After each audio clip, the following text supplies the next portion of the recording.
Hello dear students, how are you? I hope you all are safe at home.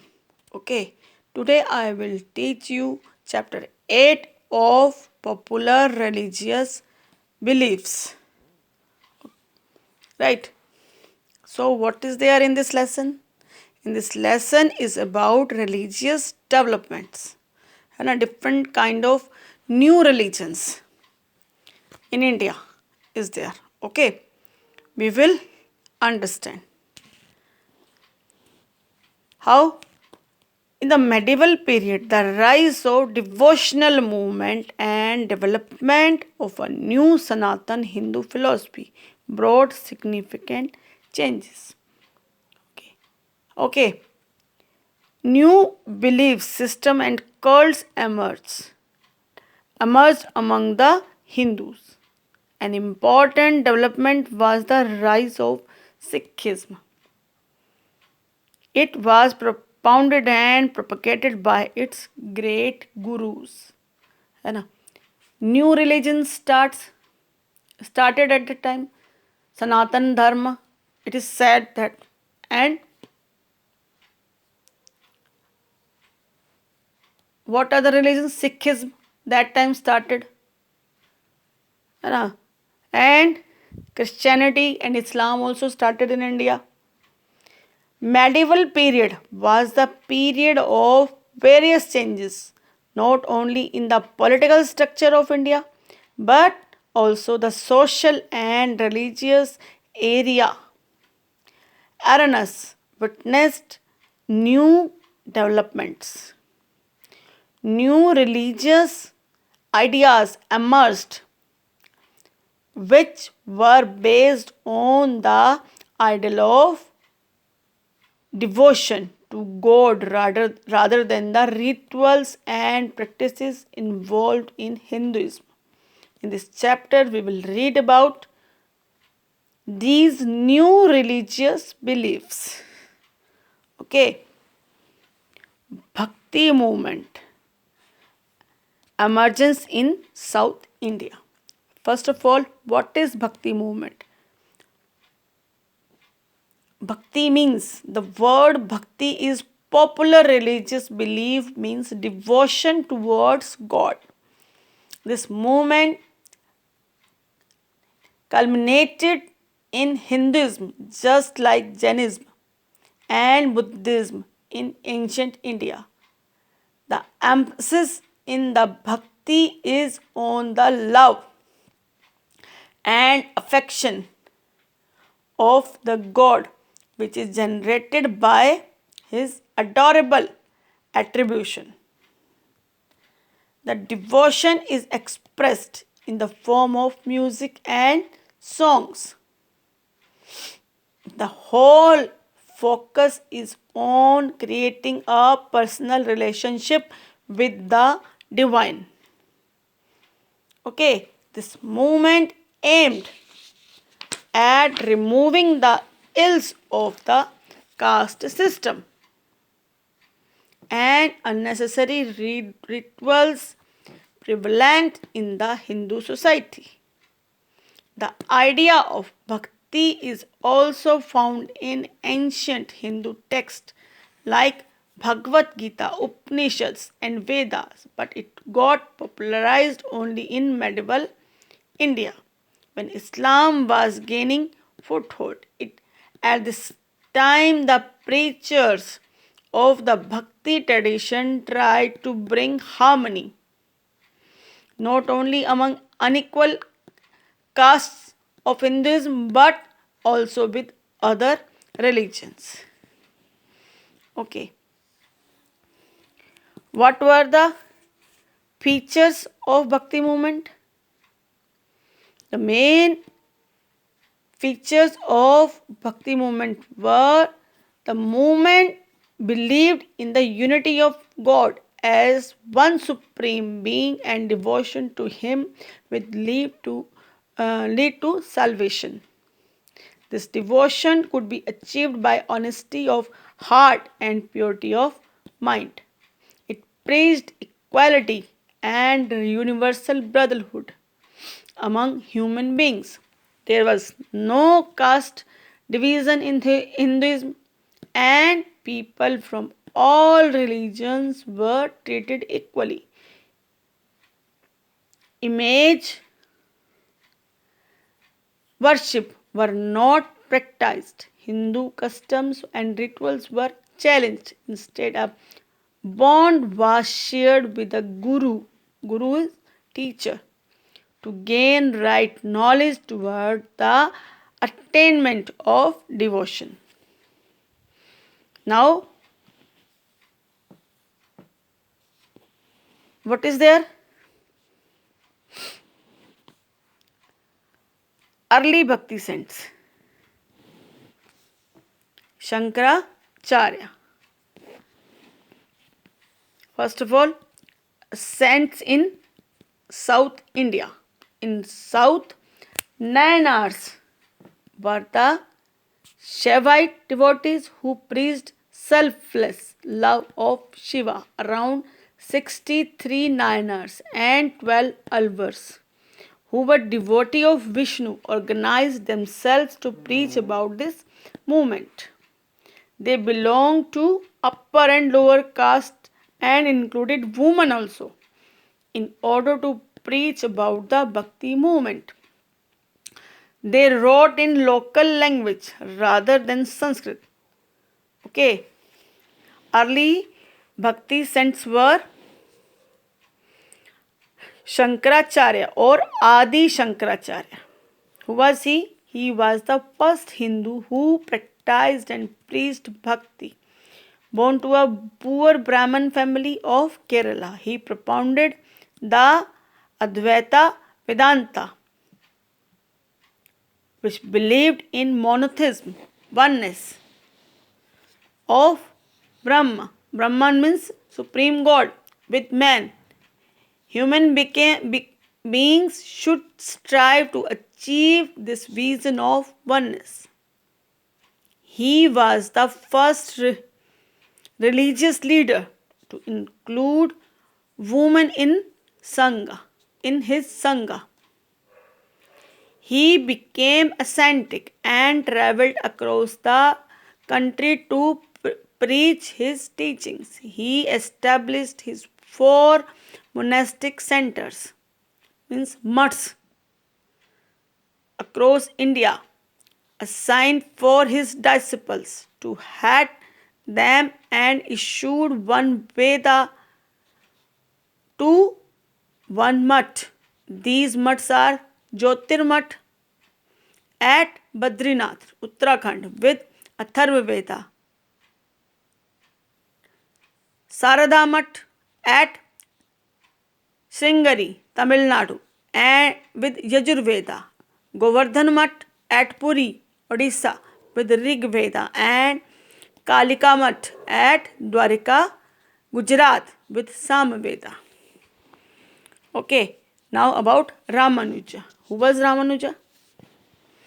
He preached the philosophy of Vishishtadvaita. I means personal devotion to God. According to him, salvation could be achieved by unity of God and soul, but soul still retaining its own identity. His devotion was marked towards Vishnu. He gave more importance to bhakti than knowledge. He travelled to almost whole of India in order to preach his teachings of devotion. Now, saints of Maharashtra. Maharashtra witnessed the rise of a number of great saints, poets from the 13th to 17th century. They were Janeshwar, Namdev, Ekanath, Tukaram, Sukhabai, and the family of Chokhamela were some of the important bhakti saints of Maharashtra. And their devotion was focused on Vitthala. Vitthala means this is a form of Vishnu. These saints rejected all outward forms of ritualism Caste difference emphasized on brotherhood, oneness, and humanity. They believed in living the life of a householder, means side by side you do marriage also, care your family also, and side by side do bhakti also. Okay. Now about Ravidas. Who was Ravidas? Ravidas was born in UP and belonged to lower caste of Hinduism. Since childhood he was spiritually inclined. Being from lower caste, he had to undergo various kinds of cruelties which forced him to devote himself towards God rather than the world. Okay. Then after this, Shankardeva. Shankardeva founded the Neo Vaishnaviti sect called Ek Sarna Naam Dharma in Assam. He was social reformer and creative genius also. Now Madhvacharya. Who was Madhvacharya? Madhvacharya was one of the pioneers of Vedanta philosophy during the medieval period. He propounded the philosophy of Tattvavada, popularly called Dvaita or dualistic school of Hindu philosophy. Means he also forced on bhakti only. Right. Now Nimbarka. He was another great pioneer of medieval Vedanta philosophy. He initiated the school of Dvaita or duality in unity.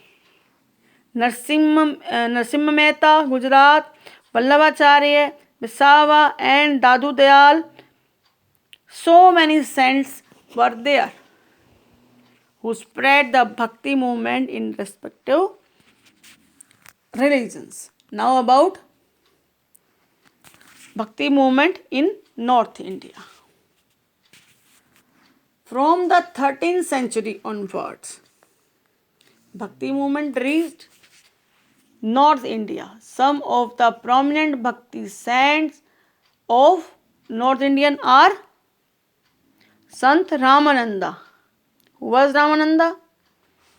He followed the Vaishnavism and founded a new school by popularizing the cult of Rama and Sita, which preached love and devotion. He preached the same teachings like Ramanuja in South India, however, thus with a slight variation. He did not believe in caste system, so his disciples were from all castes, including Ravidas and Kabir from lower castes.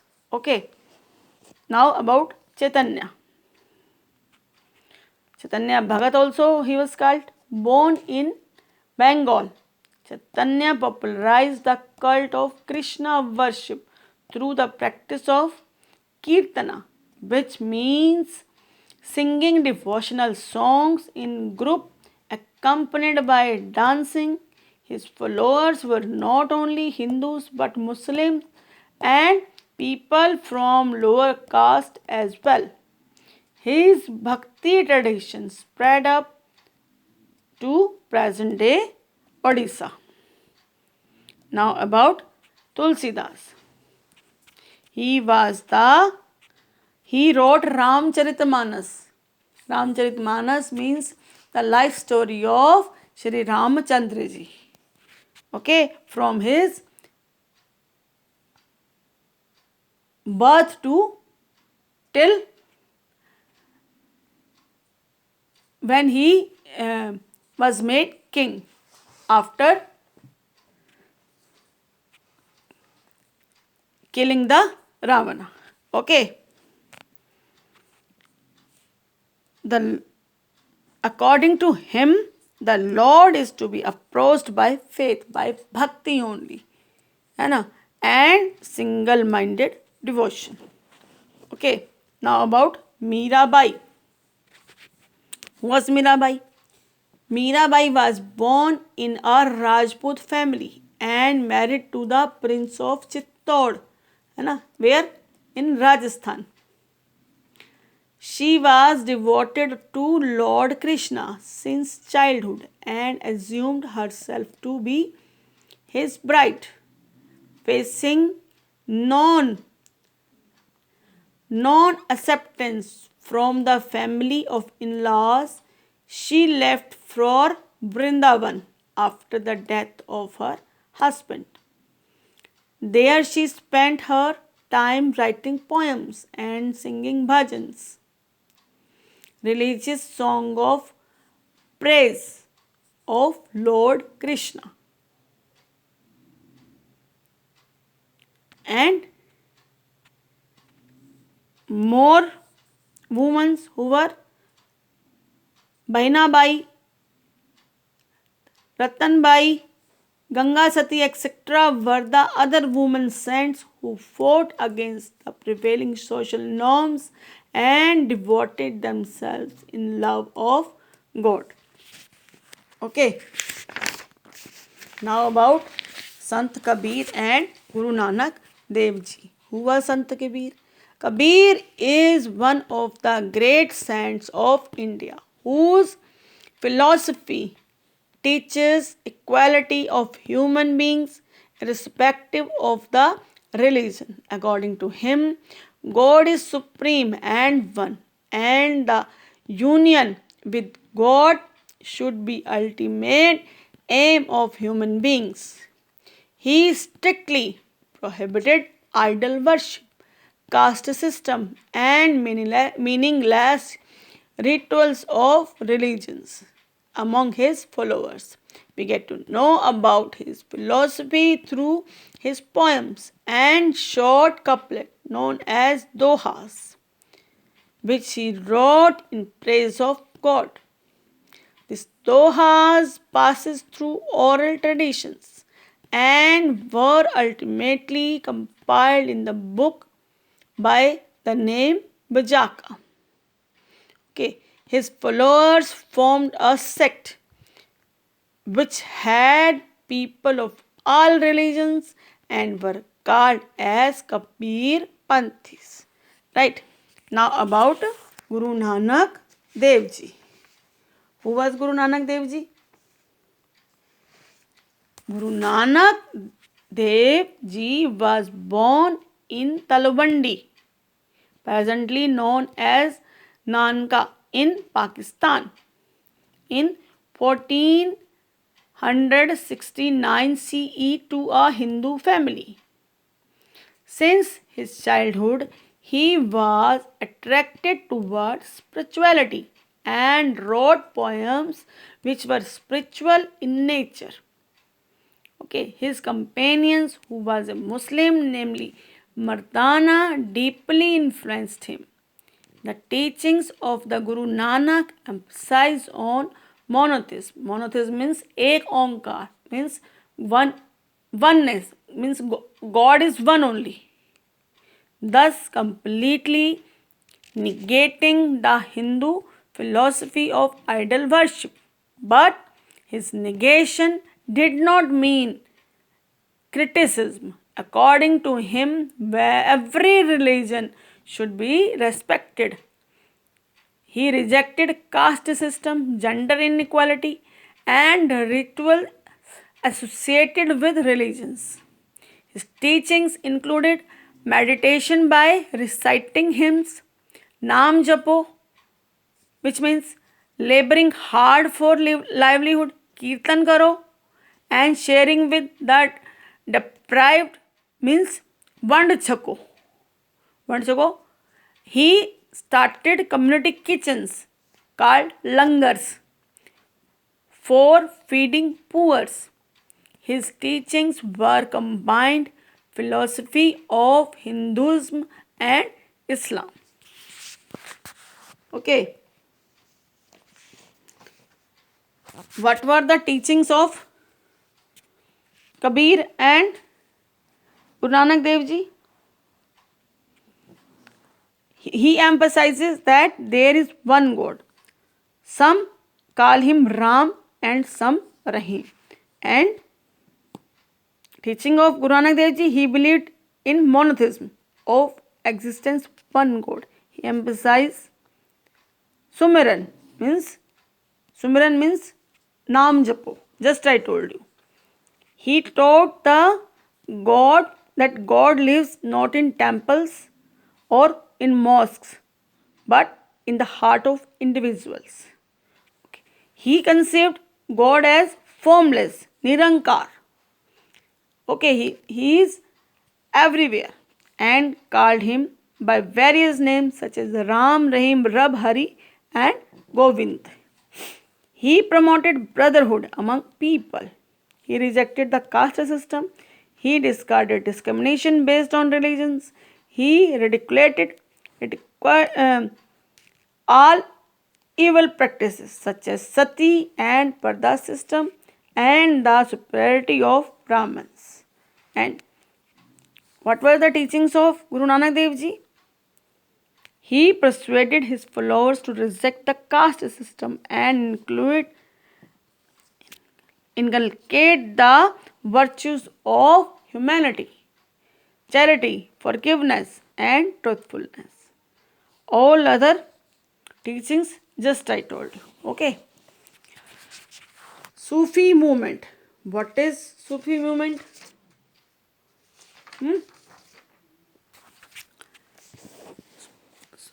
Sufi. What is Sufi?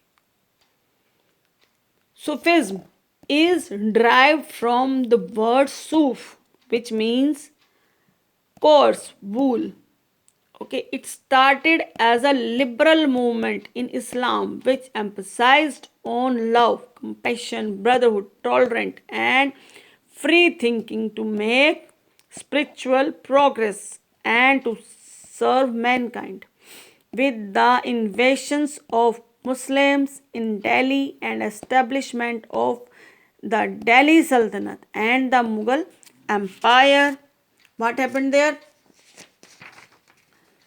Many Sufis means Muslim saints, migrated to India and settled in different parts. Sufism as a movement started in Central Asia.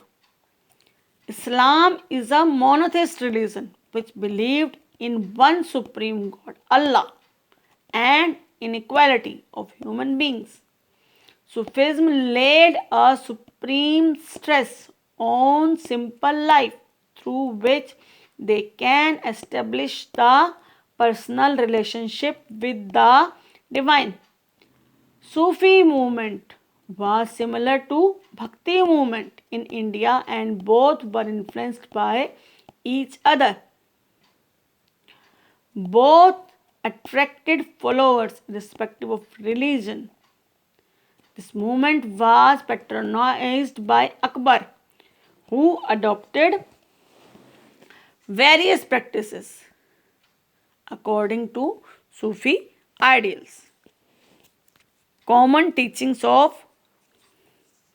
Sufi saints or features also, you can say.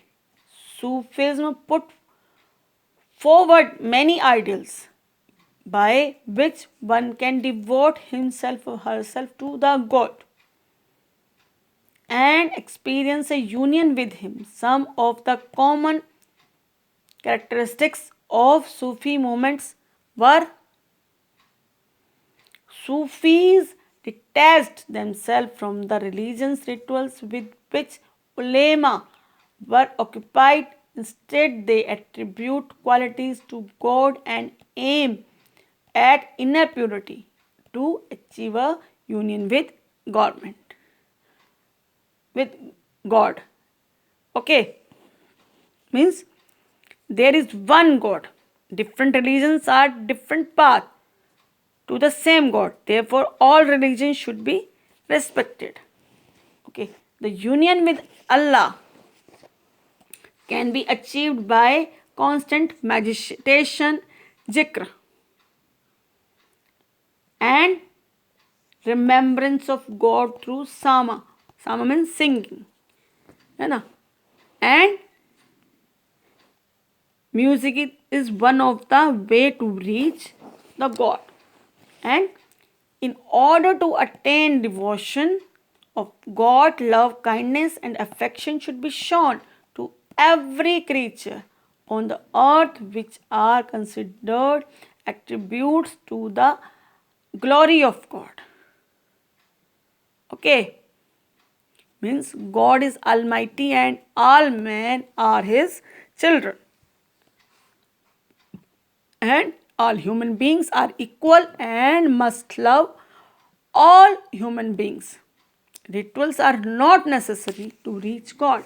He can be reached through love and devotion. Now about famous Sufi saints. Who were famous Sufi saints? Khwaja Moinuddin Chishti, Baba Farid, Nizamuddin Aulia, Sheikh Salim Chishti. The Sufi saints were respected by Hindus and Muslims both. Khwaja Moinuddin Chishti came to India in 1192 CE. After living in Lahore and Delhi for some time, he shifted to Ajmer. His fame spread far and wide. He died in 1235 CE. His mausoleum or dargah now also there in Ajmer. Okay, where thousands of people comes daily from all over the world. Sheikh Farid was one of the founding fathers of Chishti order. He became the disciple of Kutubuddin Bakhtiyar Kaki, who was a disciple of Sheikh Moinuddin Chishti. He preached in Haryana and Punjab. He insisted that the way of love God was to love the people he had created. Some of his verses are included in Holy Adi Granth also. Adi Granth, what is Adi Granth? Adi Granth is the holy book of Sikh. Okay. His followers included both Hindus and Muslims. Hazrat Khwaja Nizamuddin Aulia, Nasiruddin Chirag of Delhi and Salim Chishti of Sikri were other famous Sufi saints. They preached that Ishwar and Allah are two different names, but they are one. Nizamuddin Aulia lived in Delhi during the reign of Alauddin Khalji and preached religious tolerance and love for humanity. Now, what was the impact of Bhakti and Sufi movement in India? As a result of Bhakti and Sufi movement, a new form of worship emerged which inspired religious reforms. It gave a ray of hope to downtrodden because it opposed the rigid caste system. It also led the growth to local language. At the Bhakti and Sufi saint preached in the language of common people. Man means local language. So every person can understand. Okay, Sanskrit was too tough to understand. But they preach in local language. Rulers such as Akbar were influenced by these movements and follow a policy of religious tolerance. Okay, so this chapter is over. Okay, question answers are also there with this chapter. You will do this and learn also. First you will read the chapter, then you will see and listen my video. Okay, stay home, stay safe.